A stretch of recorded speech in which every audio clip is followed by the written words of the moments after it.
Assalamualaikum warahmatullahi wabarakatuh. Halo anak-anak, apa kabar semuanya?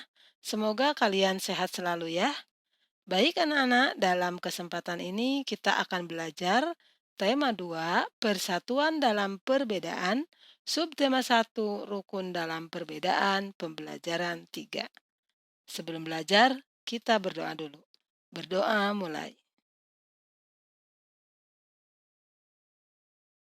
Berdoa selesai. Anak-anak, hidup rukun merupakan impian setiap warga negara. Rukun dalam perbedaan akan memberikan kedamaian dan ketentraman. Nah, hari ini kamu akan bermain di luar ya. Permainannya disebut dengan talikan pitanya. Pertama, bagilah siswa menjadi 5 atau 6 kelompok. Masing-masing kelompok menempati lapangan dan berdiri di area yang telah ditentukan. Secara bergantian, setiap anggota kelompok harus membawa pita dan menalikannya pada patok kayu di ujung lapangan. Saat peluit ditiup, setiap anggota di baris depan berjalan cepat membawa pita ke arah patok kayu di ujung lapangan. Anggota yang berada di depan bersiap-siap untuk berjalan. Anggota yang berjalan kembali ke arah barisan langsung menempati tempat di belakang barisan. Permainan berlangsung sekitar 15 menit. Kelompok yang menang adalah mereka yang berhasil menalikan semua pita dalam waktu tercepat. Nah, saat bermain, kamu harus memiliki keterampilan berjalan. Perhatikan tekniknya ya. Jadi di sini kepala harus tegak anak-anak, ya kan? Kemudian posisi bahu seperti itu ya. Kalian perhatikan gambarnya sampai tumit kaki dengan menyentuh tanah terlebih dahulu. Nah, seperti ini. Perhatikan ya semua petunjuk-petunjuknya di gambar yang sudah disediakan. Nah, anak-anak, eee, bagaimana teknik berjalan yang baik yang dapat diterapkan? Kalian bisa melihat contoh di gambar ya. Oke. Nah, sekarang dalam berolahraga kamu harus bekerja sama agar tujuan tercapai. Perbedaan yang dimiliki anggota tim bukan penghalang untuk bersatu, ya. Oke, sekarang ayo mengamati. Pagi ini, Udin dan teman-temannya sedang bekerja sama untuk mengumpulkan informasi tentang tanaman dan habitatnya. Mereka berdiskusi dan mencatat semua hasil pengamatan. Meskipun mereka berasal dari latar belakang yang berbeda, namun perbedaan tidak menghalangi mereka untuk belajar bersama. Untuk melengkapi informasi, mereka pergi ke perpustakaan umum dan menemukan informasi tentang tumbuhan dan habitatnya. Berikut adalah informasi yang berhasil mereka peroleh. Perhatikan di sini ada pohon bambu anak-anak. Pohon bambu mempunyai ciri khusus yaitu mempunyai bulu-bulu halus yang tajam. Bulu yang tajam terdapat pada batang, ya kan? Nah, bulu tersebut melekat kuat dan dapat menyebabkan gatal. Nah, tumbuhan beradaptasi untuk mempertahankan hidupnya. Adaptasi adalah ciri-ciri khusus yang dimiliki tanaman atau tumbuhan untuk hidup pada tempat atau daerah tertentu. Berdasarkan habitatnya, tumbuhan dibagi menjadi 3 jenis. Ada hidrofit. Hidrofit itu apa? Yaitu tumbuhan yang sebagian tubuhnya ada di permukaan air. Akarnya berada di air, memiliki rongga udara dalam batang atau tangkai daun. Daunnya muncul ke permukaan air. Nah, ini hidrofit ini contohnya adalah kangkung anak-anak, ya. Nah, kemudian yang kedua higrofit. Higrofit itu adalah tumbuhan yang hidup di daerah lembab. Tubuhnya terdiri atas bagian-bagian akar, batang, dan daun. Ya, batangnya pada umumnya tidak tampak karena terdapat dalam tanah. Daunnya yang muda umumnya melingkar atau menggulung. Itu contohnya pakis anak-anak. Nah, kemudian xeropit. Xeropit itu adalah tumbuhan yang hidup di daerah yang kering.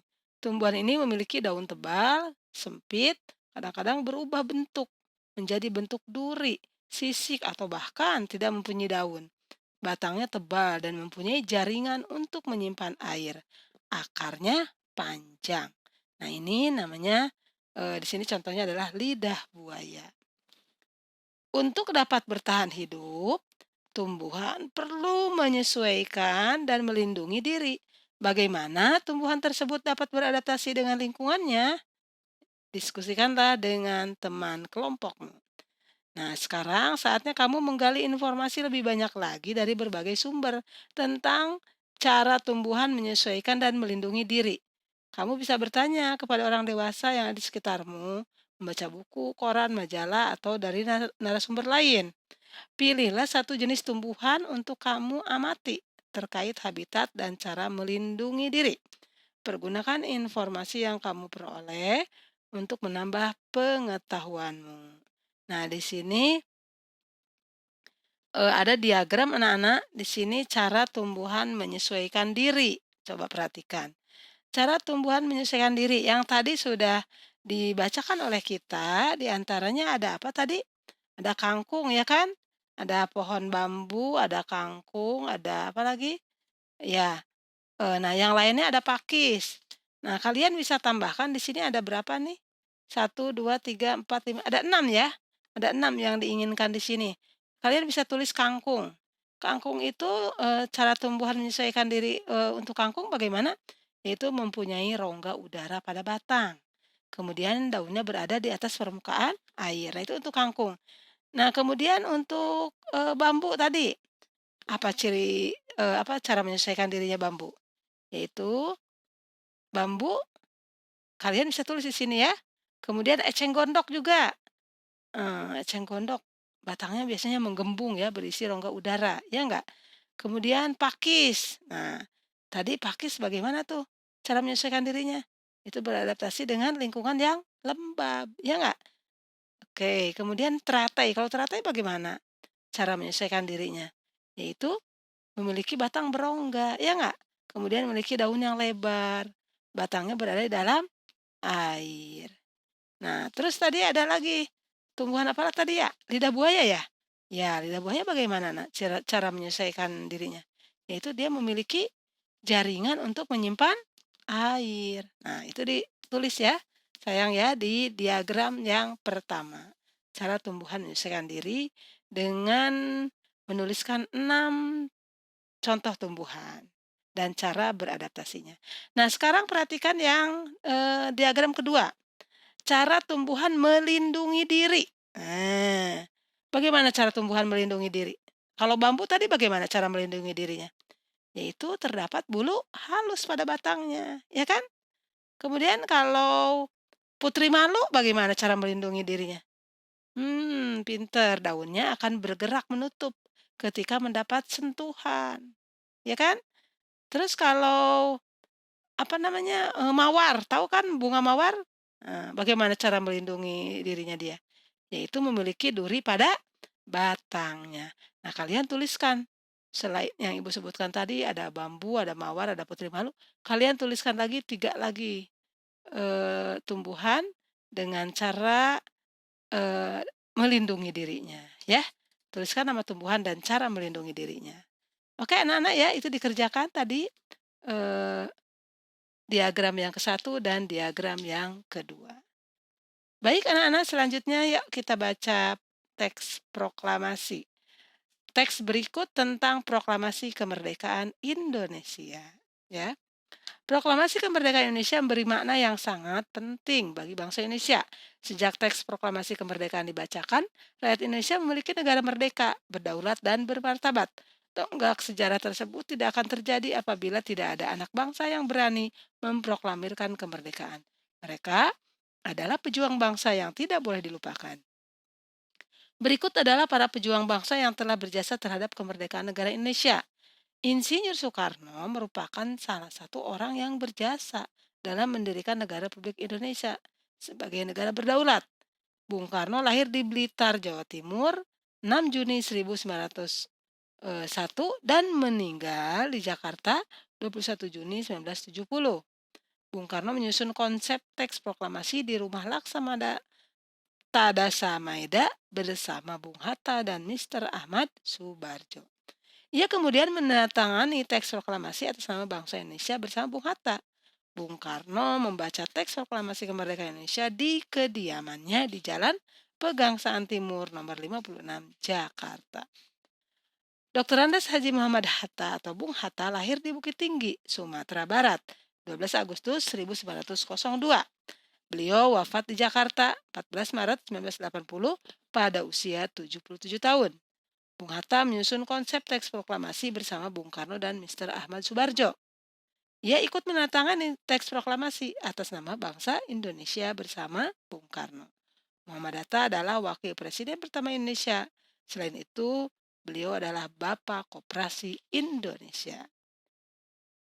Ahmad Subarjo, Joyo di Surjo, lahir di Karawang, Jawa Barat, 23 Maret 1896 dan wafat 15 Desember 1978 pada umur 82 tahun. Beliau adalah Menteri Luar Negeri Indonesia yang pertama. Ahmad Subarjo merupakan salah seorang tokoh dari golongan tua yang berperan dalam mempersiapkan proklamasi kemerdekaan Indonesia. Ahmad Subarjo ikut menyusun konsep teks proklamasi di rumah Laksamana Tatsimaeda bersama Bung Karno dan Bung Hatta. Laksamana Tadashi Maeda adalah seorang perwira tinggi Angkatan Laut Kekaisaran Jepang. Beliau membantu persiapan konsep teks proklamasi kemerdekaan Indonesia dengan mempersilakan rumahnya digunakan untuk kegiatan yang sangat penting. Di rumahnya berkumpul para tokoh bangsa yang berjasa besar. Walaupun beliau orang Jepang, beliau rela membantu Indonesia karena simpati terhadap rakyat Indonesia. Sukarni, nah sekarang perhatikan fotonya ya, ada gambar Sukarni lahir di Blitar, Jawa Timur, 14 Juli 1916. Beliau wafat di Jakarta 7 Mei 1971 pada usia 54 tahun. Nama lengkapnya adalah Sukarni Kartodiwirjo. Sukarni adalah seorang tokoh pemuda dan pejuang yang gigih melawan penjajah. Sukarni mengusulkan agar yang menandatangani teks proklamasi adalah Bung Karno dan Bung Hatta atas nama bangsa Indonesia. Fatmawati yang bernama asli Fatimah lahir di Bengkulu pada tahun 1923 dan meninggal dunia di Jakarta pada tahun 1980. Beliau dimakamkan di Taman Makam Pahlawan di Kalibata, Jakarta. Fatmawati menjahit bendera pusaka Sang Saka Merah Putih yang dikibarkan pada upacara proklamasi kemerdekaan Indonesia di Jalan Pegangsaan Timur nomor 56 Jakarta. Teks proklamasi kemerdekaan diketik oleh Sayuti Melik. Sayuti Melik adalah tokoh pemuda yang juga sangat berperan dalam proklamasi kemerdekaan Indonesia. Sayuti Melik mengetik naskah proklamasi setelah ia sempurnakan dari tulisan tangan Bung Karno. Nah, anak-anak di sini kalian sudah disiapkan diagram tentang proklamasi kemerdekaan. Nah, kalian nanti tuliskan di sini. Berdasarkan bacaan tersebut, isilah peta pikiran berikut. Ini proklamasi kemerdekaan. Kira-kira apa pertanyaan yang bisa kalian tulis dari kata apa, mengapa, siapa, di mana, kapan. Misalnya dari kata kapan. Misalnya, kapan proklamasi kemerdekaan Indonesia? Ya kan? Kalian tulis tuh pertanyaannya di sini. Kapan proklamasi kemerdekaan Indonesia? Ya kan? Itu tanggal 17 Agustus. Kemudian, di mana dibacakan teks proklamasi kemerdekaan Indonesia? Di mana tadi? Di Jalan Pegangsaan Timur nomor 56 Jakarta. Ya kan? Nah, jadi kalian tulis pertanyaan dari kata apa, mengapa, siapa, bagaimana, kapan, dan di mana, dan kalian jawab. Ya. Oke anak-anak, negara Indonesia dibangun berdasarkan persatuan. Seluruh generasi bahu-membahu membangun bangsa Indonesia yang bebas dari negara penjajah. Dapatkah kamu bayangkan apa yang terjadi apabila saat itu mereka tidak bersatu? Baik, selanjutnya kita menginjak ke pembelajaran 4. Anak-anak, menjaga kerukunan di lingkungan tempat tinggal kita merupakan tugas setiap warga. Ya, oke. Yuk kita baca. Persatuan sangat dibutuhkan untuk mencapai tujuan. Segala perbedaan yang ada dikesampingkan untuk kepentingan bersama. Terkadang perbedaan yang dimiliki oleh suatu kelompok dapat memperkaya keputusan yang diambil. Menjelang proklamasi kemerdekaan Indonesia terdapat beberapa peristiwa penting yang perlu kita ketahui, di antaranya sebagai berikut. Tanggal 9 Agustus 1945, Insinyur Soekarno, Muhammad Hatta, dan Dr. Rajiman Widyo-Diningrat pergi ke Dalat, Saigon, untuk bertemu dengan Marsekal Terauchi, Panglima Besar Tentara Jepang di Asia Tenggara. Panglima tersebut menyampaikan informasi kepada pemerintah Indonesia bahwa Jepang akan memberikan kemerdekaan kepada bangsa Indonesia. Saat itu tentara Jepang sedang terdesak oleh tentara sekutu. Beberapa wilayah Jepang dijatuhi bom oleh tentara sekutu, ya, oleh tentara musuh. Untuk menarik simpati rakyat Indonesia, Jepang memutuskan untuk menghadiahkan kemerdekaan. Pertemuan antara Panglima Jepang dan pemerintah Indonesia memicu pertentangan di dalam negeri. Terjadilah perbedaan pendapat antara tokoh golongan tua dan golongan muda. Golongan muda tidak ingin kemerdekaan Indonesia diatur oleh Jepang. Mereka menginginkan proses kemerdekaan Indonesia disiapkan oleh bangsa Indonesia tanpa ada campur tangan asing. Nah, anak-anak, berdasarkan bacaan tersebut, tulislah ya informasi penting pada peta pikiran berikut. Kira-kira apa, Nak? Kira-kira apa, sayang? Nah, dari kata apa? Apa misalnya informasi yang disampaikan oleh Jepang kepada Indonesia? Ya kan? Apa informasi yang disampaikan oleh Panglima Besar Tentara Jepang kepada Indonesia, kepada pemerintah Indonesia? Nah itu, ya. Kira-kira apa, Nak?